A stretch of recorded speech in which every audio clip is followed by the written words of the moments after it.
అబ్బా! చల్లగా తినాలనిపించినప్పుడు ఒక్కసారి ఇలా ఐస్ క్రీమ్ ప్రిపేర్ చేసుకొని తినండి. చాలా బావుంటుందండి. చాలా సింపుల్ ప్రాసెస్. కస్టర్డ్ పౌడర్ 2 స్పూన్‌లయితే తీసుకొని దాంట్లో కొంచెం మిల్క్ కూడా యాడ్ చేసుకొని బాగా కలుపుకోవాలండి. ఎక్కడ ఉండలనివ్వకూడదు.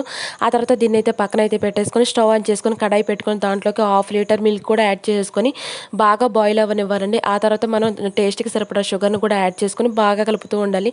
ఆ తర్వాత ముందుగా కలిపి పెట్టుకున్న కస్టర్డ్ మిల్క్‌ని కూడా దీంట్లోకైతే యాడ్ చేసుకొని బాగా కలపాలండి.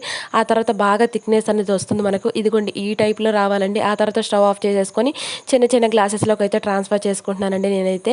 మీ దగ్గర ఐస్ క్రీమ్ మౌల్డ్స్ ఉంటే ఐస్ క్రీమ్ మౌల్డ్స్‌లోకైనా ట్రాన్స్‌ఫర్ చేసుకోండి పర్లేదండి. ఆ తర్వాత మనం కట్ చేసి పెట్టుకున్న డ్రై ఫ్రూట్స్‌ని కూడా పైనైతే యాడ్ చేసుకోండి.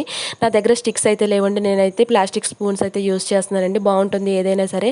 ఆ తర్వాత ఒక్కొక్కటైతే పెట్టేసుకుంటున్నాను దాంట్లోకైతే నేను. ఆ తర్వాత ఏముంది చెప్పండి, ఒక ప్లాస్టిక్ కవర్‌ని 4 సైడ్స్ కట్ చేసి పెట్టుకున్నానండి. ఆ తర్వాత ఒక బ్యాండ్‌ని కూడా దానికైతే సెట్ చేస్తున్నానండి. 4 సైడ్స్ బాగా కవర్ అయిపోయేలాగా. ఆ తర్వాత ఏముంది చెప్పండి, మనం 4 అవర్స్ పాటు మనం ఫ్రిడ్జ్‌లో పెట్టేస్తే మన ఐస్ క్రీమ్ అయితే ప్రిపేర్ అయిపోతుంది. చూసారా ఎంత సింపుల్ ప్రాసెస్. అసలు ఏమీ లేకున్నా ఒక కస్టర్డ్ పౌడర్ ఉంటే చాలు కదా! ఎంత సింపుల్‌గా చేసేసాం.